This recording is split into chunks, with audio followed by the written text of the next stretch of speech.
here is a philanthropist from Bangalore, a gold medalist engineer who started a small scale startup in 1985 in manufacturing control cables for automotives, two-wheelers, and then four-wheelers. And today he has a business conglomerate in the world level.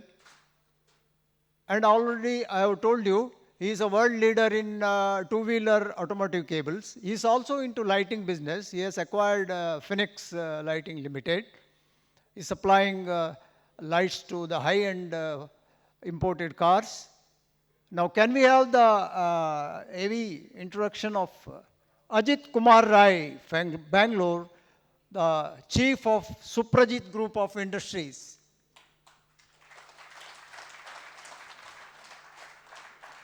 I am also proud to invite Dr. Ajit Kumar Rai, a fellow Rotarian, an astute Rotarian who helps the poor.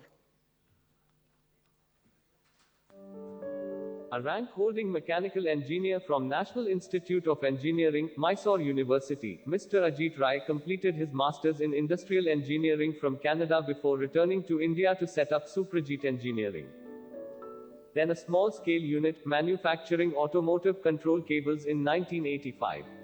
Suprajit Engineering today has registered a phenomenal growth. It is a listed company in stock exchange. It is a global leader in mechanical control cable system and halogen lamps with marquee customers like BMW, Audi, Mercedes, Jaguar and many more. It has a 100% owned subsidiaries. Westcon Controls, USA. Suprajit, Europe. Lexlight, Germany, halogen.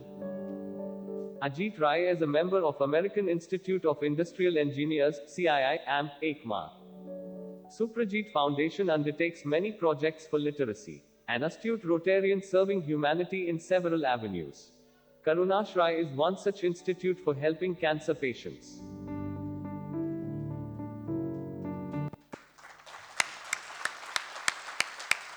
May I now request our President and Vice President to escort Mr. Ajit Kumar Rai on the dais.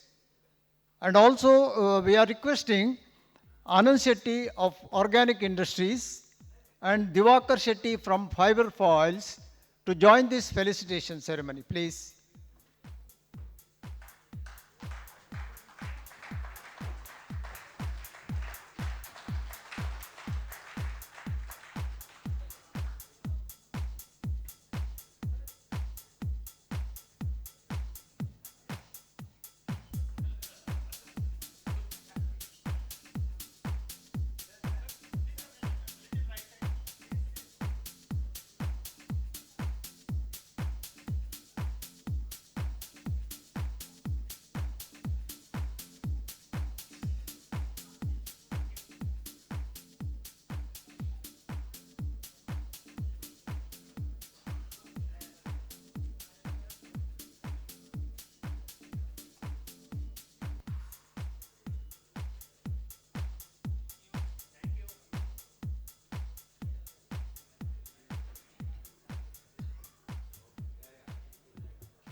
Over to you, Ajit Kumar Rai, on your presentation on success planning in business and family. Thank you.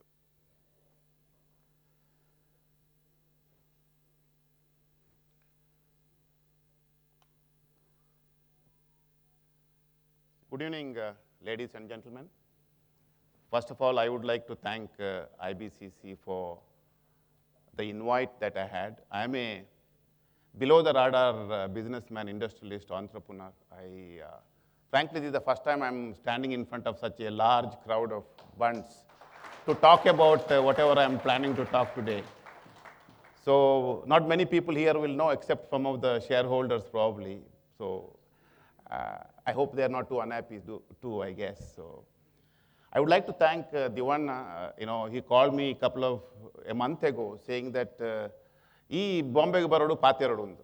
I said, the Diwana Yan Pathernatu Bari Piravumande. But he didn't leave me. Then he asked me, okay, you take the subject you want. I said, okay, then that's an interesting point because we went through along with our journey of entrepreneurship, we went through a journey of succession planning. It had happened in 3 levels, so I would probably like to speak about it for a little while. So it's important for me that I share my experience, because I'm sure there are some of the elders in this August gathering who probably would be going through the similar dilemma as to how we should do succession planning. So without any further ado, I would like to talk about what we have done in our journey. I would like to talk a little bit about my entrepreneurial journey, simply because I heard during the day and when we were introduced about the humble beginning. I'm sure most of the generations who came from Uru to Bombay, I'm talking about 30, 40, 50 years ago, also had the same humble beginning. We talked about Mr. Shashikiran Shetty talking about coming from Bantwal after BCom and wondering whether to join shipping corporation or start his own journey. Like many of you have come. So I think everybody has a story to tell in our own humble way. So I have a story to tell as well today evening. So I would spend a little time on my journey, and then I'll probably start on the succession planning part of it.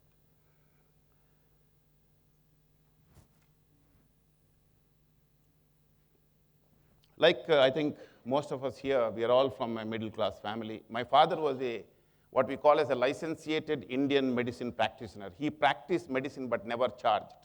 So you would understand what his economic scenario was. He was a landlord with a lot of lands, and that is what our livelihood was. And it so happened, the Tenancy Act that happened way back in late 60s and 70s. He lost everything. So he was a landlord without any land, but he was sort of kept in a pedestal, so he had to, sort of have that lifestyle, which is impossible to manage, right, with a medical practice where he never charged. So 4 children, all wanted to study, well, and that was his motto that, I will make sure that you will study what you want to study as far as India is concerned. So 4 of us, in a hostel, all of us studying together, you can imagine the economic damage we created to our father. But he never let us down. So I had a wonderful childhood in a little village called Vitla. And from there, I studied in a government school up to my 10th. So I never talked in English, I suppose, in those days. So the whole journey started when I moved out of Vitla. So I had a good engineering degree. It was introduced as a rank student. Yes, I was. And that made me to get a scholarship to go to Canada to do my master's in industrial engineering. My thought process was, okay, I was good in my class, I was number 1 in the class and university rank and all that, fine. How good am I in the global scene? Am I as good as I am sort of made out to be in India? So that was a great experience to go to Canada and do my master's.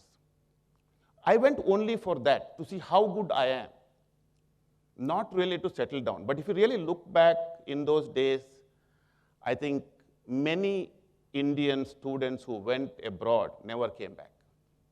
I would say 9 out of 10 decided to stay on, had a great job. So did I. I had a fantastic job offer in San Francisco. Even today, my friend who stays there and who got me that job says that, Ajit, in those days, you were a bloody fool to go back to India. In 1984, the economic reforms had not started in India.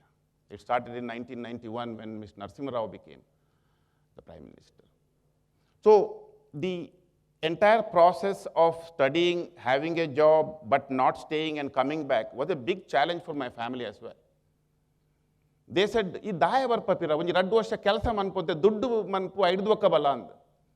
but I said, no. I think I know I can do better things. So I think that was the courage of conviction that I had to get back to India and start in my own small way. Even when I came back again, my parents said that work for a couple of years and blah, blah, blah. And I must say that I had a wonderful job offer from Philips in Pune with a quarters given. But I said no. So that was the time I think TVS had launched their two-wheeler called In Suzuki, and they were importing a lot of parts. And they were indigenizing the imported content. So we sort of stepped in at that time, went to meet TVS, and they gave us a wonderful opportunity to start the cable plant that we had. Even at that time, we went very professionally. We did a national survey, we saw what is the potential for this product, and said, yes, this is one that we wanted to do. So the entire project cost was 62 lakhs, and as a family, we had to raise 6 lakhs. Where is 6 lakhs for me? The entire family, we're all from the middle class again. So I went around talking to every one of my uncle, aunt, great aunt, my cousin, my niece, nephew, whoever could think of putting that 2,000, 5,000 rupees. We urged them to take a chance on me because I was here with no experience, don't know what cable is, but I'm telling that I'm setting up a small-scale industry. They all believed me. Like today, nearly 50,000 shareholders believe in us. They believed in those days that there is a potential. So with that, we started Suprajit. Supriya is my dear wife. She is a dentist, very successful. She has got no much time here, time for me, so she didn't come with me, and my apologies. But like most of you who had a humble beginning coming all the way from Uru to here, we all have taken what they famously said as a road less traveled by. And that has made the difference. Today I came with a driver from Uru who came with the SLC pass. Today his daughter is in TCS, son is in some shipping. And he has bought a house in the suburb of Mumbai. That is the story. But in its own small way, every one of us have our stories. So this is my story. We had a great support from TVS. And with that, we started Suprajit. And it has made its mark over the years. I don't want to spend much time. We make cables, halogen lamps. Somebody mentioned we are the largest in two-wheeler cables. Actually, today, after the recent acquisition of last week, we're probably the largest cable maker in the world today. So, whom we supply? We supply to the best-in-class, the Audis of the world, Mercedes, BMWs. If you're driving any of those cars, we certainly will have one of our products in that, which you will not see. Again, just as I said, I am under the radar, our cables are also under the hood. Nobody sees where we are. You will never see a cable in your car, but I can tell you, there are 25 cables probably in your car, and you are capable of making all of them.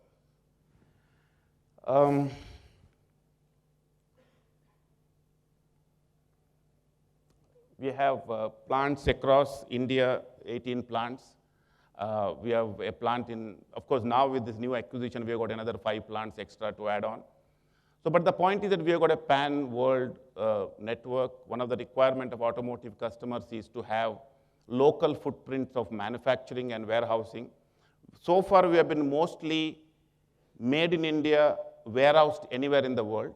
But with this acquisition, we will be making in 3 other low-cost destinations so that the customer is comfortable that they are de-risking a single country risk as well.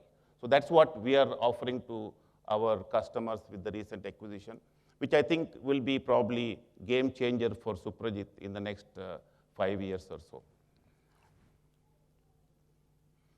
Another example, I think what's rightly said, we started a two-wheeler cable maker beginning of the century. 97% of our business was in two-wheelers.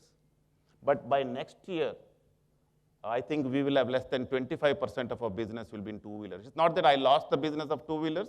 That business has greatly grown, but we have superbly grown the other businesses that we have had. Similarly, at the time, I had 1% share of global business in my sales.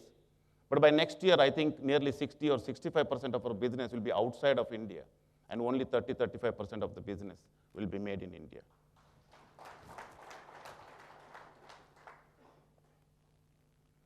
This is a little bit of thing I heard that there are some shareholders, some of them came and talked to me. I'm not talking about those my uncles and aunts who have put 2,000, 3,000 rupees. They're all multi-crore today because the way their business has grown, and their 100 or 200 shares have become probably 2 or 3 lakhs or 10 lakh shares today, and you can easily value them. I'm proud of it because it has created wealth for me, not only just for me and my family, but I think my larger family have also been benefited largely. And so are the shareholders. These are some of the numbers, how we have grown our wealth. We listed in Bombay Stock Exchange at a market cap of 10, 12 crores. Way back in 2003, today, our market cap is well known.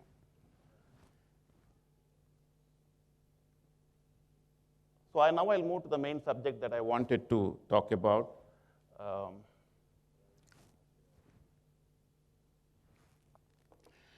This has been the big dilemma with me when I was in my 40s as to what next. I was working hard. I think it was about 20 years of work. I had reached some stage. At the time, I was the largest two-wheeler cable maker in India, of course. So I was wondering, what next? How do I de-risk my business? One of the biggest risks for businesses is the key man risk. If you're the only guy who knows everything in your business, you are the biggest risk for your own business. Because if you're not there, the business is not going to be there. So also, at the top, it is very, very difficult as to how we deal with certain hard decisions in terms of the future of your company. It is truly, it's famously said it's lonely at the top, because your deepest worries about whether it's succession or de-risking, you are very difficult to say or talk to anybody. Whom will you talk about your deepest problem as to what happens to me tomorrow? How am I going to do it? Are you going to tell your spouse she or he will hit the roof? Why are you worried about it? But it is true, right? You talk about what happened in Bangalore a few days ago. He was just 46 years old, just collapsed. So we never know what's in store for us. So it's important that we work with people whom we can trust. I cannot talk about my deepest worry with my managing director. I can talk to a trusted friend. I can talk to a trusted advisor, because they will have a completely neutral view on whatever I have to say. But my next in command may have an ulterior thinking on that. So it's important at that level to have some trusted friend, advisor, who is willing to listen to you, your all problems, may not have a solution, but at least you will lighten your load, your mind, your heart, so that you can probably find someone together to talk to.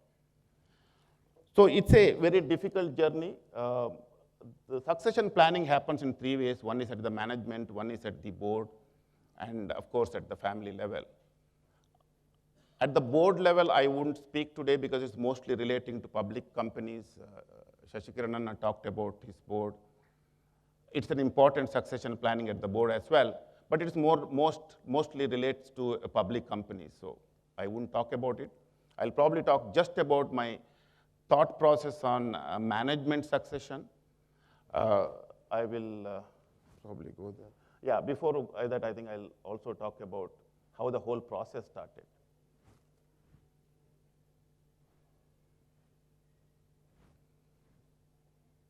Why this is not moving? Oh, okay. What got me thinking? We all agree Dhirubhai was the greatest entrepreneur probably this country has produced. But when he passed away, he left without a succession planning. You can imagine such a successful person not having a plan in place and assumed that his 2 sons will work together for the rest of their lives. And what happened is well known. You also know how one person scaled such heights and how the other person, as Mr. Rai said about debt, he sort of drowning in the debt today, right? But if they had planned it well together, you can imagine how big that organization or the group could have been. But that thought was not in the mind of the patriarch. or the promoter. That is one classic case. There are many classic cases, but this is what this happened, I think, 2003 or 4. I was still in my 40s or something like that, or maybe, I don't remember now. But anyway, so I said that, okay, what do I do? I first wrote my will when I was 42 or 43-year-old. Of course, I rewrote it multiple times, and we did a lot of things after that in terms of succession planning. But I think if you put your hand on heart, I am not asking anybody to lift the hands, I think probably 50% of people here have not written your will or planned, certainly not planned the succession. I think that's a mistake. I think the biggest elephant in the room, particularly in a family where there are multiple family members, multiple uncles, aunts, their children are involved. If you have not planned it when you are the boss, it would be almost impossible to achieve in the successive generations. So it's important for the current Karta or the patriarch or the key promoter to put this in place, according to me.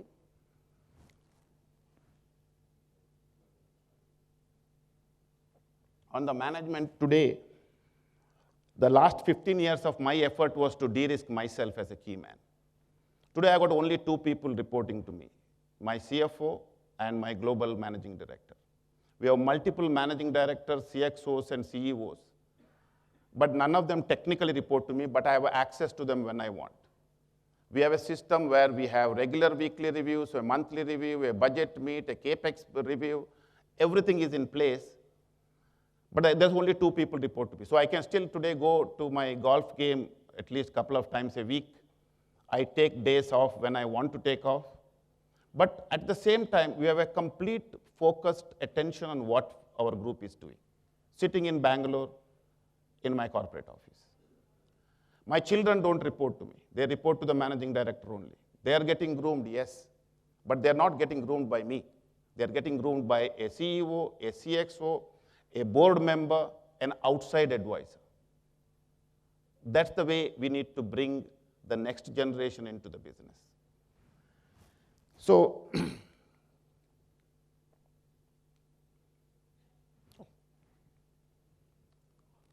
how I went about it. I think one of the best places to be today, I think, in is places like CII has got a family business network. It's a part of CII. They have wonderful programs. I read a lot of books. I think particularly this John Ward is an excellent professor from IMD and Chicago Booth School, I think. He has written some very interesting small books. They're just 100 pages. Just a little like a notebook you can put in your pocket and go. But they are filled with wisdom of his knowledge of how globally family businesses are run, how it is managed, how succession plan is done. Excellent books to read. I had the opportunity of interacting with some of the Indian gurus. Professor Kavil Ramachandran is the head of family business at ISB. I have worked with him. We are, in fact, writing a couple of case studies. In fact, recently, he also works on strategy. Our strategy of de-risk and grow profitably, which is what was responsible to where we are today, has recently been actually been published in Harvard Business Review, and we are working on one more paper on succession planning today. So he is another excellent guru on succession planning. But I also met some of the family business leaders who are in the 4th or 5th generation of building businesses together as a family. And I try to understand how they are able to manage these businesses, either through family charters or through family constitutions. And they have been all very successfully be able to sort of continue their businesses without families having internal conflicts. So I had a lot of good learning from them on this. So I imbibed some of that as well. And then, of course, there are a few advisors who, when we did our family constitution about 7-8 years ago, I involved all my children. We didn't take an advisor. Okay, let me also tell you this. I mean, I hope there are no family advisors here. A lot of them work on hourly basis. We don't want them. We want somebody whom you can trust to start with. In my case, I worked with my family first. I never brought an advisor in the beginning. My last son, Ashish, was still in his 11th standard when we first talked about family constitution. He didn't understand what I was talking, but he was listening very patiently. But even today, he remembers what we spoke on the first meeting. So kids are smart. So multiple 5 years of work internally because children were studying, they're abroad, they're coming back during the Christmas break, we'll discuss this. So we prepared our own core values, business plans, how we work together as a family for the future, how we'll manage our wealth, how will we do the succession planning post their times. And we created a core, I would say, draft of how we want our family to run our business. Then I involved some experts. I talked to family business owners. I spoke to Ram. I spoke to, Professor Ramchandran. I spoke to people like Ashwini, Anil Sainan. There's a lot of people who are experts in that. They will tell you what you are not covered, what you have covered, and how you need to, improve on it or cover all the points that you have not done. So with that, we, went ahead with the family constitution, which is fairly complex. I will shortly touch on it. But I think it's important that the family is involved in some of these discussions.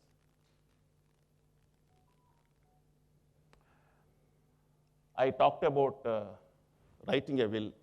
If somebody has not written a will, if you're in 40 plus, please write a will at least. Then you can rewrite 100 times. Nothing is going to stop you. But if you're not done, I would like you to say that take me a white paper of 1 page and write what you want to write, and then get somebody to sign as a witness. It will at least tell your next generation what was in your mind. Otherwise, they don't even know it.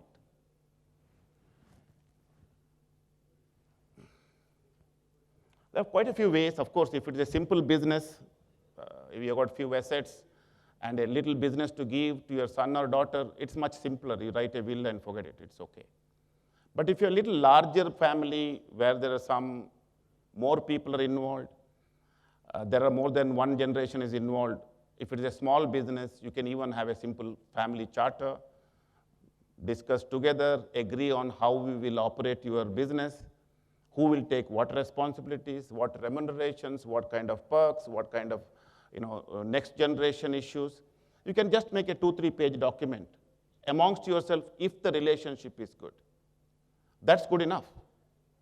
But of course, for a much larger companies, public companies, where there are multiple generations are involved, a constitution is a much more formal way of deciding how the succession planning will be. That's what the way I went about it, because I felt that with 3 sons and their children, maybe in another generations to come, we should set a roadmap for them to know, so that they know what they're in for if they want to come to the business. There is no compulsion in my charter to anybody to come into business. Today, only 2 of my kids are with me. The other one wants to do something different. He is somewhere else, doing something else. It's fine. They will have some kind of ownership through the trust, but they don't have to be with the family business. That doesn't mean that they get disowned. No, that is not the issue. So when it is a larger complex thing, we need to have a family constitution, which ours is something like a 60, 70 page book, which gets into every issues, right from remuneration to succession planning, mentoring, education, what is the responsibility, how they will come up in the organization going forward. Everything has been written down in a general, fairly clear way. So, of course, it is important that the first generation takes the lead, because it's very important that the people respect the first generation. So they are willing to agree to certain things. But if the first generation is not there, the next generation will find it harder to have a common agenda, because there will be, please understand, when you're talking next generation, you're talking about the spouse, you're talking about the children, there is a different dynamics involved. So it is necessary that when the promoter, the karta, the main guy who's the key man is still in best of health, that is the time to do all these things. I'll talk a little bit about our constitution. It's a very personal, private document, so I won't go into the details. But I'll tell you what is in in the Constitution. There are basically three segments in the Constitution of ours.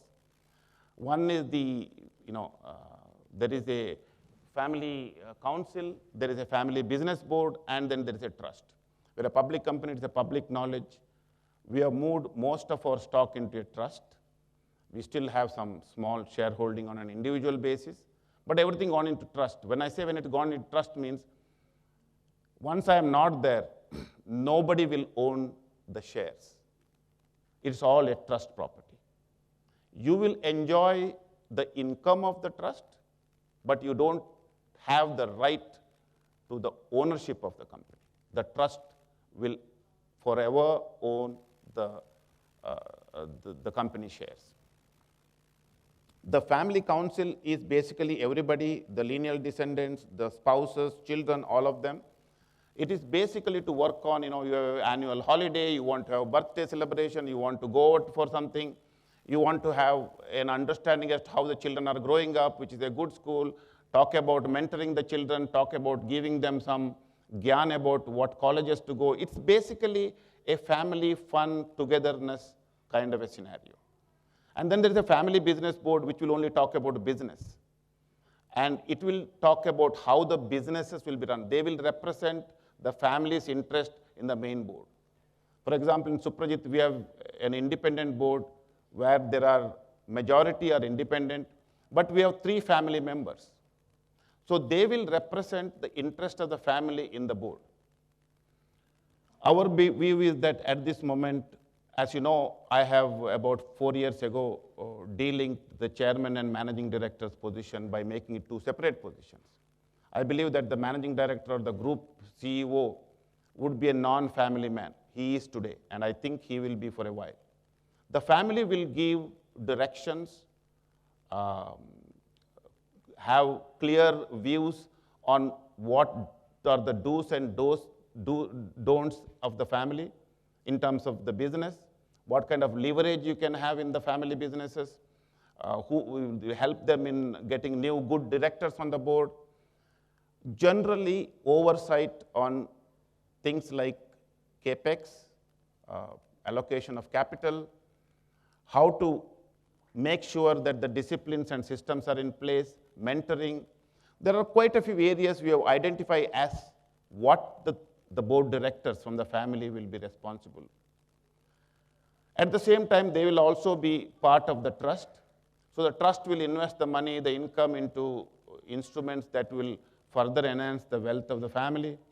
Then there is a very clear idea as to how that wealth will be or the income will be distributed to the family member, how much to each one, what is for CSR. All of these things will be is all put it in a clear document. So ultimately, is this the final? I don't know. I don't think so also, because ultimately it is for the people to implement what we think. We should do what we must. What will happen after we are gone, I don't know. Nobody can say anything about it. But once the children and the grandchildren and the great-grandchildren see what the great-grand had to say in the family constitution and why he did it, we had a nice, messages from the seniors of the family to the next generation. They will understand from what kind of a status of humbleness we have come to where we are, and that they have that onerous responsibility to continue the tradition going forward. So this is how we have structured our family constitution. Oh, I'd like to talk about this a little bit. One of the biggest problem for us as entrepreneurs, as promoters, as business owners, is the problem of letting go and ego. I mean, we all have ego, but the question is when the ego becomes problematic for the business. Letting go is the biggest challenge because we think we are the best in everything. I think 20 years ago, I thought I was the best purchase manager, best business manager, best finance manager, best of everything. But today I know I am not. When I let go and when I see the other guys doing a better job than me, I feel that, that is what needs to be done if you want to grow. Certainly, as a one-man show, you can grow to a certain level. How Mr. Shashikiran Shetty has grown to the level he is. Certainly, without delegation, without having people to manage those businesses, if he is wanting to do everything himself, I'm sure he wouldn't be there where he is today. It's the same thing in your business. If you have to grow your business, you need to delegate. You have to have the controls, you have to have systems in place. All that is agreed. So that is the biggest risk. I already talked about the key man risk. And then to do all of this, you need time to think. If you are from morning till night, if you are worried about your day-to-day issues, you never have time to sit back, relax, think as to what is that you need to do in 5 years' time, in 10 years' time. So, of course, what is my role? One of the biggest thing is, what do I do if I let go and somebody else doing, what am I going to do? Today, I'm very clear that at least in my role as the chairman, I know where I'm going to interfere in the company's operation and where I'm not. At the same time, for the balanced time, I know what I'm going to do. I am very clear and I'm full today, despite I have taken a step back. My plate is full with the activities that I wanted to do all my life.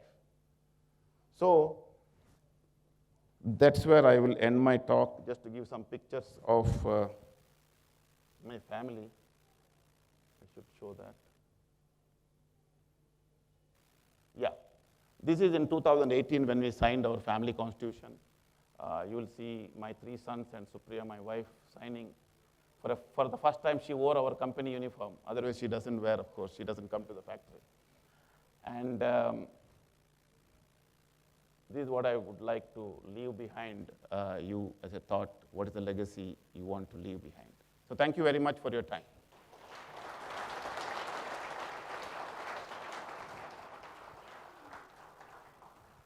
If there are any questions, I'm happy to answer. Can I get some water here?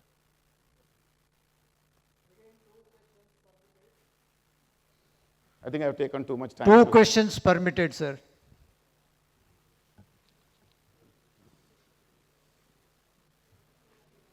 It's good. Everybody is ready to go to the bar.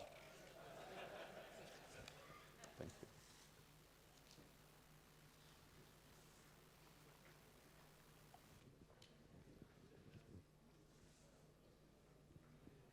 So thank you. Oh, please. Yes. And the will, of course, you can keep changing. Constitution also something you can also Yes, change, we keep obviously. Yeah, absolutely. But implementing that and making it very serious affair Yes. in the family and with your board and the other people, that itself is quite a work going forward. Otherwise, create a document and then Yes, don't agreed. implement it it doesn't. And one other thing I think very rightly said, that we can't control from the top. Yes. You can do what best you could, Yes. right? And then leave it to rest. Exactly. Yeah. So how do you implement it and make it serious and make it ongoing? We meet once in 6 months, at least. In terms of constitution, we say once in 3 years, we have to critically look at it and see whether what we have said 3 years ago or signed off 3 years ago is still relevant today. We meet once in 6 months. It's sort of a combined meeting. There is also a trust. The family business board is also on the trust. Right now, they are the same people. So where we discuss the financial matters of the trust and where we invest, what is the return, how we are distributing the thing. At the same time, we also talk about how the businesses are running, where we need to look at it. But then because right now it's a small family, we still talk every day.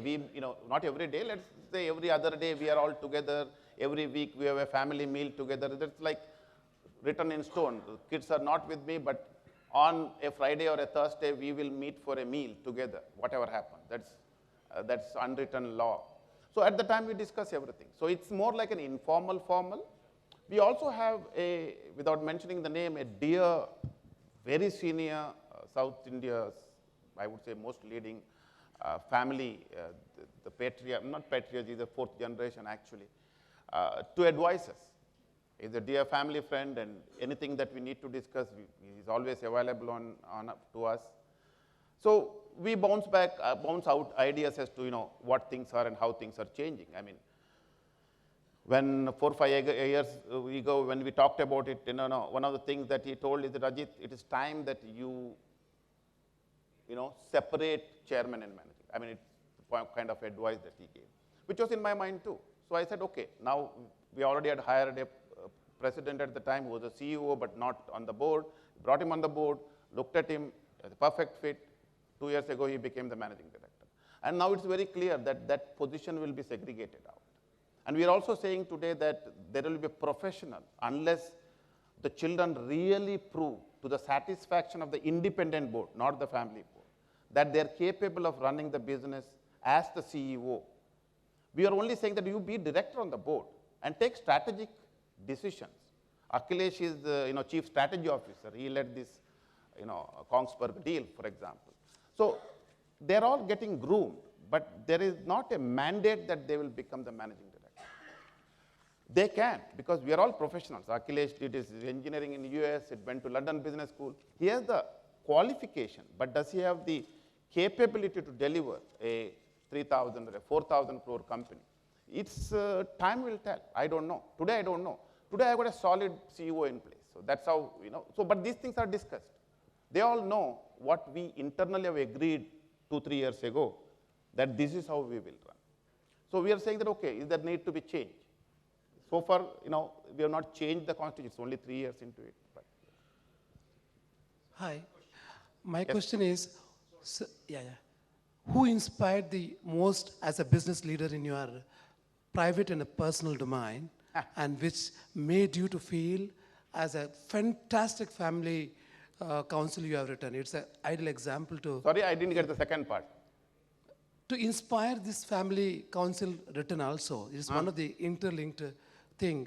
Today we have seen the biggest conglomerate like Tata's. We have seen He is Mr. Tata, Ratan Tata. Ratan Tata and Cyrus He is an Mistry. absolute leader for us too. True, yeah. When I'm saying I that, would say he is the answer to your question. He is no, but again, there is a conflict to it that Cyrus Mistry and Tata rift happened in the family trust. There is a strong bond in that, and there is a mentor's way there.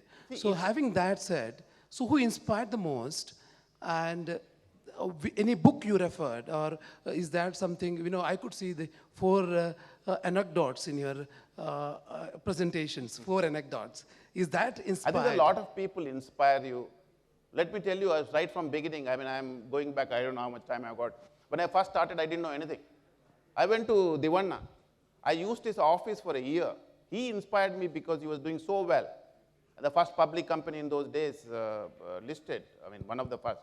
So I used his office, and I could sit with him in the evening after his office hour and talk about my issues and problems.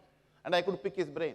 My father-in-law, my father-in-law was a great inspiration to me. There is no hesitation to say an in-law is bad. No, he is not. He's a fantastic guy.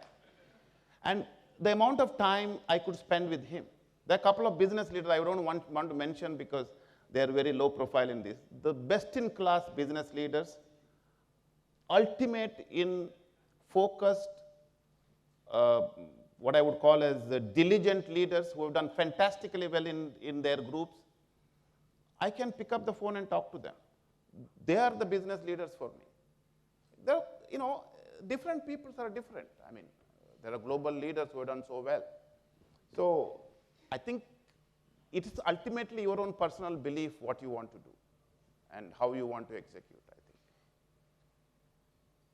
So my question is of course is an eye-opener for all of us, that okay, because you have made such a great presentation, that it is so successful in your case.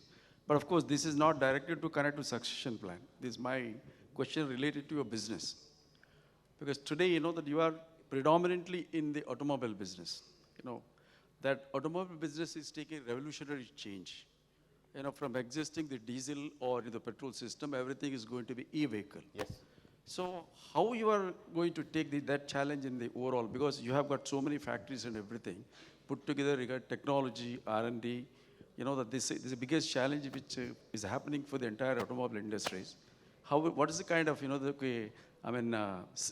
plan of action you have, to face this challenge? So one of the things that we have done, it's not now, about 5, 6, 7 years ago, we set up a small Suprajit Technology Cell. Few engineers working on non-cable, non-lighting products. Today, we have a full-fledged center. I think 2-3 months ago, we also put a business update because we are a public company. We launched a new Suprajit Innovation Center in Bangalore, in a new place. My second son, Ashutosh, who did his master's in Bristol in UK, he heads that. They're only looking at future products for the company. They're not looking at the current products. What is going to change? Yes, you are right, EV, autonomous studies, autonomous driving. Where is it that the future requirement will be there, which will be an extension of either our products or completely new technology? So you have got a fairly large electronic cell today. How do you work on thumb throttles? How do you work on digital speedometers? How do you work on electronic, EMAs? These are the products we are already working. They're already in testing with some of our customers. So first of all, cable is not going to go away. By the way, it's going to be there for a long period of time. But we are also working parallelly for new products for the future. Last question, sir, please. Yeah, last. What should one do to make people aware that they should make their will at the earliest? They should? Make their will at the earliest. You did, others are not doing. So what should one do? Thanks a You lot. should do it. I think all I can say is there is a feeling that, enka avonji month dayanadu bokka en barepend. You probably have something to do and then you want to write. Let us not keep it for today because it is an inherent, I think, worry or